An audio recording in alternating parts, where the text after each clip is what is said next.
हमने अक्सर सुना है भगवान भी उनकी मदद करते हैं जो स्वयं की मदद करते हैं।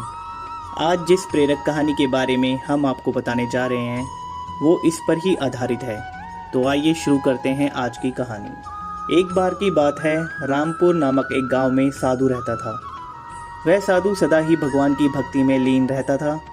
वे दिन रात भगवान के भजन गाता और ऐसे ही अपना जीवन व्यतीत करता था। यह साधु एक कुटिया में रहता और पेड़ के नीचे बैठकर तपस्या करता था। भगवान के प्रति उस साधु का यह भाव और अटूट भरोसा देखकर सभी गांव वाले भी उसे बहुत सम्मान देते थे। उस गांव में सब सही चल ही रहा था कि अचानक एक दिन वहां भयानक बाढ़ आ गई। इस बाढ़ में सब तहस नहस हो गया और गांव के लोग अपनी जान बचाते हुए इधर उधर भागने लगे।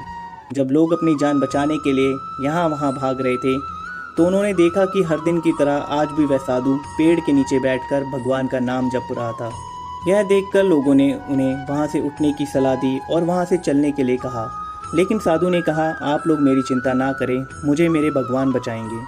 देखते ही देखते पानी का स्तर इतना बढ़ गया कि पानी साधु की कमर तक आ पहुँचा। इतनी देर में उस जगह से एक नाविक गुजरा। नाविक ने साधु से कहा, हे महात्मा, आप नाव पर बैठ जाइए, मैं आपको सुरक्षित पहुँचा दूंगा। साधु ने कहा, नाविक, मुझे तुम्हारी सहायता की आवश्यकता नहीं है, मुझे मेरे भगवान बचाएंगे। यह सुनकर वह नाव लेकर लौट गया। बाढ़ के कारण हालात खराब होते जा रहे थे, जिसके चलते साधु पेड़ पर चढ़कर बैठ गया और भगवान का स्मरण करने लगा।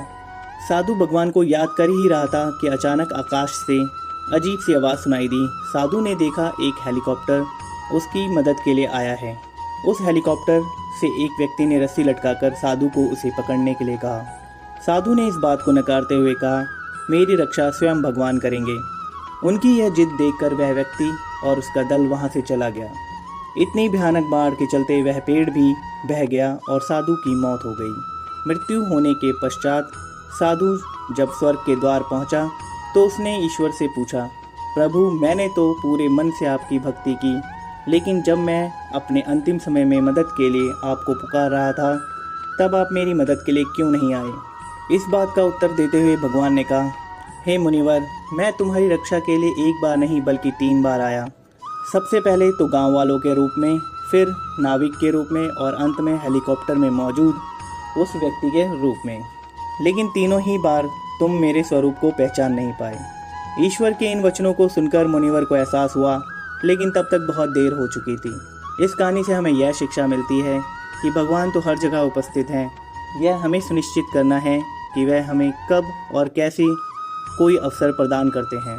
इसलिए जब तक आप स्वयं खुद के लिए मदद का प्रयास नहीं करते तब तक ईश्वर चाह कर भी आपके लिए कुछ नहीं कर सकते। ऐसी ही और वीडियोस के लिए चैनल को सब्सक्राइब करें। आपका दिन शुभ हो।